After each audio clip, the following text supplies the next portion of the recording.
Olá pessoal, eu sou o pastor Clauber Maia e hoje nós vamos estudar a lição de número 3, cujo título é Entrando no Tabernáculo, o Pátio. E nós vamos estudar sobre essa estrutura, que aqui vemos uma maquete montada, sobre aquilo que era o local de habitação de Deus no meio do seu povo, que ele pediu que fosse construído. Vamos lembrar que esse tabernáculo, ele era móvel, porque precisava ser desmontado e remontado todas as vezes que o acampamento era refeito. E que ele acompanhou o povo de Israel durante 40 anos no deserto e foi remontado e desmontado muitas vezes durante toda esta trajetória. E que foi a primeira casa que Deus mandou construir para que servisse como santuário. Quando o povo de Deus chegou em Gilgal, durante algum tempo o santuário ficou lá. Quando a terra começou a ser conquistada, os móveis foram transferidos para um santuário em Siló e ficou lá por muitos anos. Quando a arca foi levada pelos filisteus e o Siló perdeu a sua importância, não ficou nesse período de cerca de 20 anos nenhuma outra construção servindo deste mesmo modelo. Até que Davi vai à casa de Abinadab, traz a arca do Senhor, aquele episódio de Uzá, e a arca é trazida para ficar no local onde ele construiu, chamado de Tabernáculo de Davi. É a segunda habitação, que era apenas uma tenda. Até que finalmente Salomão vai construir o templo, e então o templo de Salomão vira a casa definitiva de Deus no Monte Moriá, onde Abraão tinha levado Isaque para sacrifício, na eira de Onã, aonde Davi ofereceu sacrifício pelo povo, sobre o monte do Senhor, aonde Deus vai estabelecer ali o seu local fixo de morada, até que o templo foi refeito, destruído por Nabucodonosor, reconstruído por Zorobabel, reformado por Herodes e no ano 70 destruído, e aí não temos mais nenhuma outra referência a um local de habitação de Deus entre os homens, porque agora, como vimos na lição número 1, o local da habitação é o próprio homem em que Deus passou a habitar. Mas quando nós olhamos aqui para o tabernáculo, nós percebemos também que ele, não só cada peça e cada móvel desse foi planejado por Deus, mas a sua posição estratégica também. Primeiro que o tabernáculo era o centro do acampamento. Do lado dele estavam, bem em frente, as tribos, as cabanas dos levitas, e após elas, as cabanas das tribos de Israel, devidamente organizadas. Quando nós lemos o capítulo 1 de Números, que Deus mandou fazer um recenseamento do povo, e somou ali mais de 603 mil homens que eram prontos para a guerra e que tinham 20 anos acima, ele dá a conta de quantos soldados havia no exército de cada uma das tribos. A porta que estava para o lado leste, para o lado do nascente, ela está exatamente na sua frente, está a tribo de Judá. Ao seu lado está Issacar e Zebulon. As demais tribos estão também, cada 3 tribos posicionada nas outras posições do santuário. A leste, a norte, a sul e a oeste, as outras tribos. Não coincidentemente, de frente à porta está a tribo de Judá, mostrando aí uma primazia que Deus já havia escolhido desde lá o capítulo 49 de Gênesis, quando sobre a unção dada a Judá, diz que Judá é um leãozinho e o cetro nunca se apartará de Judá até que venha Siló e a ele congregarão os povos. Já havia aí uma referência ao Messias. Não é à toa que lá no Apocalipse ele é apresentado, o cordeiro que está no trono e é um leão, está apresentado como o leão da tribo de Judá. Então, não só a posição do santuário no meio, que mostrava que Deus deveria ser o centro da vida de todo aquele povo, como até mesmo a posição de cada uma das tribos também estava determinado por Deus cada uma com o seu significado, e também para que houvesse organização. Quando a nuvem que cobria o santuário saía, movimentava-se, então cada homem ia desmontar a sua tenda e os levitas iam desmontar o santuário. E então eles saíam na ordem correta, para que o santuário na frente, a tribo de Judá em seguida, Issacar e Zebulon ao seu lado e as demais tribos, para que quando daqui a alguns quilômetros a nuvem parasse e o tabernáculo fosse remontado, cada tribo pararia já na sua posição correta para que novamente a organização do santuário fosse mantida. Dessa forma, Deus estava mostrando a posição do santuário e da cada tribo como tendo uma importância e uma simbologia também para nós diante de todas essas coisas. Claro que quando a Bíblia fala dos exércitos, nós temos que lembrar que cada exército ou cada soldado estava com a sua família e, portanto, todas as tribos estavam acampadas aí ao redor desse lugar.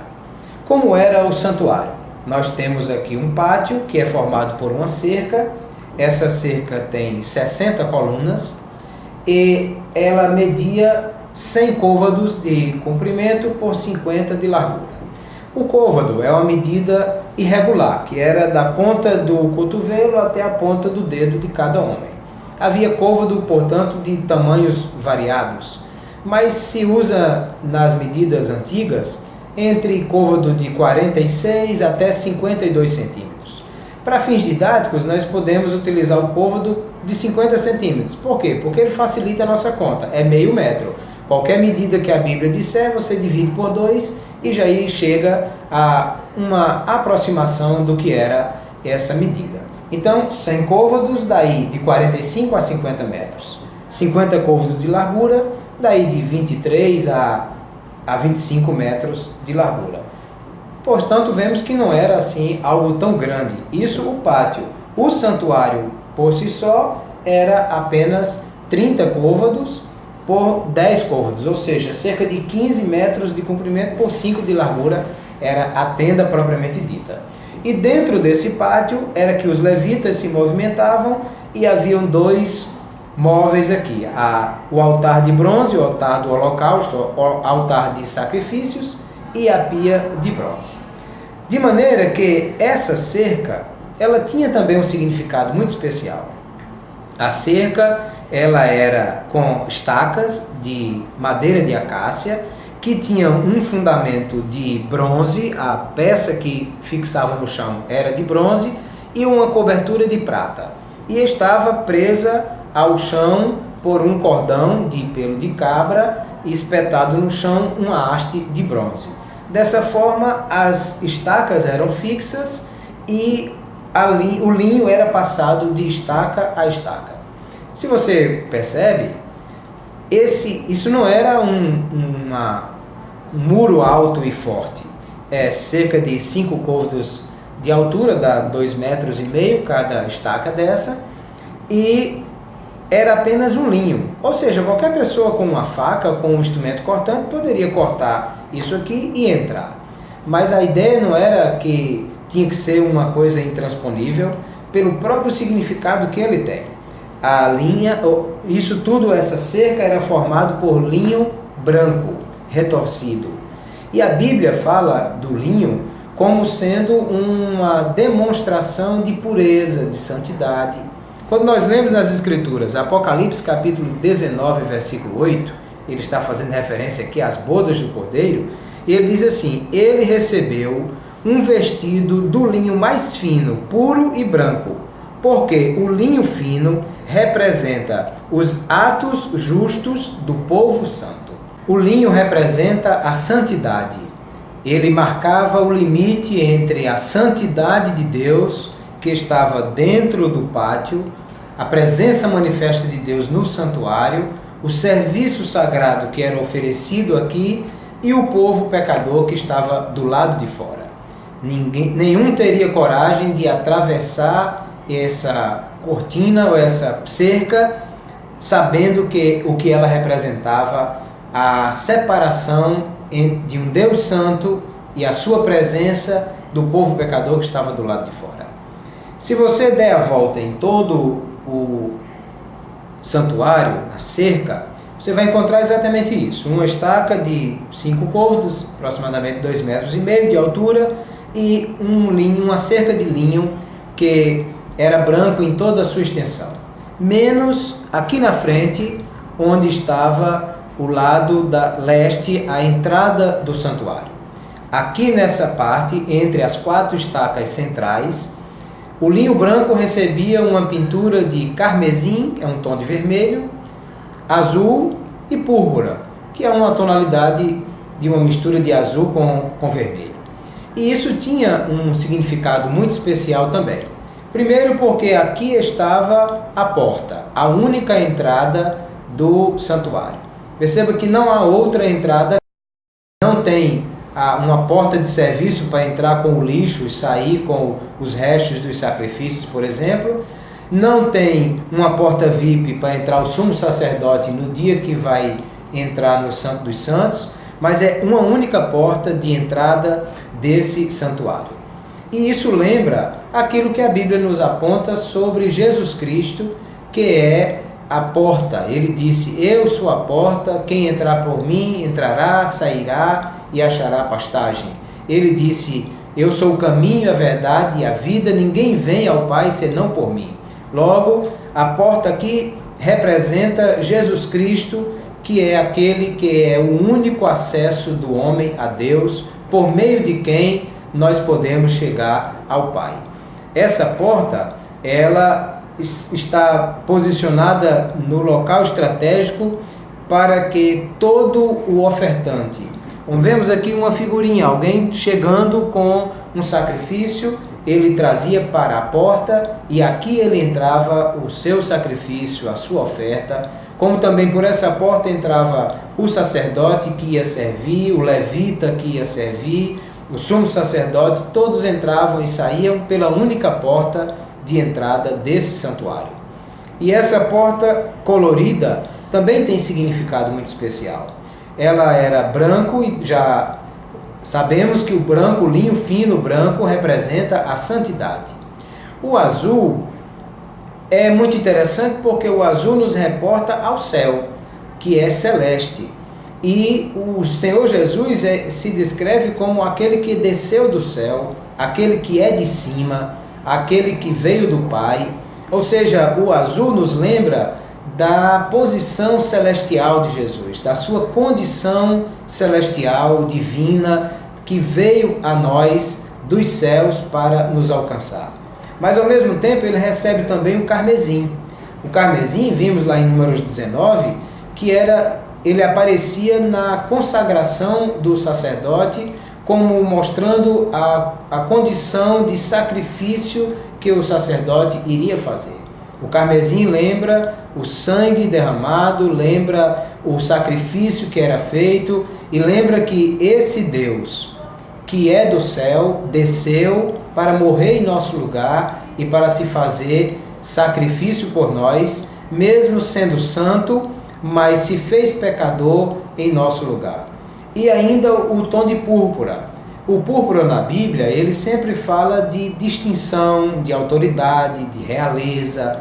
Lembrando lá em Lucas 19 que o rico vestia-se de púrpura, para dizer que ele era alguém que tinha destaque social. Quando lá em Daniel aparece a mão para escrever a sentença de Belsazar, ele oferece para quem disser o que significa aquela mão, vesti-lo de púrpura, ou seja, dar presentes que significavam destaque social e de relevância para aquela pessoa. Ou seja, o púrpura fala de autoridade, de realeza, e nos lembra Jesus, que é o Rei dos Reis e o Senhor dos Senhores, que com o seu sacrifício por nós conquistou essa posição extraordinária de ser o nosso Senhor e o nosso Salvador.